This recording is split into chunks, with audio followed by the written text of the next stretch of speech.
Back for more of the unseen. As we go to Genesis chapter 2, verse 21, and we have the name of God, Elohim, made coats of skin for the man and his wife and dressed them. This is a very interesting passage of scripture, and I encourage you to study this. As we go back to verse 7 of chapter 3, and they sewed fig leaves together and made loin coverings for themselves. Who taught you how to dress? Understand, in Genesis chapter 2, verse 25, and they were both naked, the man and his wife, yet they were not ashamed. And in verse 8 of chapter 3, and they heard the voice of the name of God, Elohim, walking about in the garden in the cool of the day.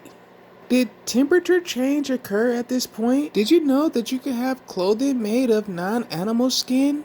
Plant-based alternatives? Has someone who has been preaching scripture to you mentioned that an animal was killed for them to be clothed? From reading scripture, it just says that, and we have God name here, Elohim made coats of skin for the man and his wife and dressed them. What's another good question here to ask is it because that they ate the tree that they began to start trying to take care of themselves? Were they lacking anything? And what caused them to want to eat from the tree of the knowledge of good and evil? Did they want to know what dying was? Did they want to see themselves? How would they have known? Understand, in chapter 3, verse 1, all of other God's creation know who he is. In Exodus chapter 33, verse 20, but he said, you are unable to see my face, for no man does see me and live.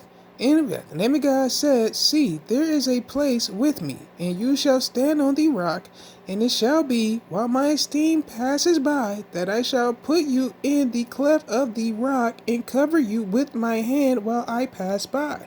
Then I shall take away my hand, and you shall see my back, but my face shall not be seen. I encourage you to read this entire chapter, and what's key to know here is that, and cover you with my hand while I pass by. Remember verse 20, but he said, you are unable to see my face, for no man does see me and live. And in verse 23, you shall see my back. But wait, if you cover your eyes, doesn't that mean there is darkness causing you not to see? Well, you have to understand that's not always true. Light can also cause you not to be able to see. 1 Timothy chapter 6, verse 16, who alone has immortality, dwelling in unapproachable light, whom no one has seen or is able to see, to whom be respect and everlasting might. Amen. In Ephesians chapter 5, verse 13, but all matters being convicted are manifested by the light, for whatever is manifested is light. There is so much more to go over.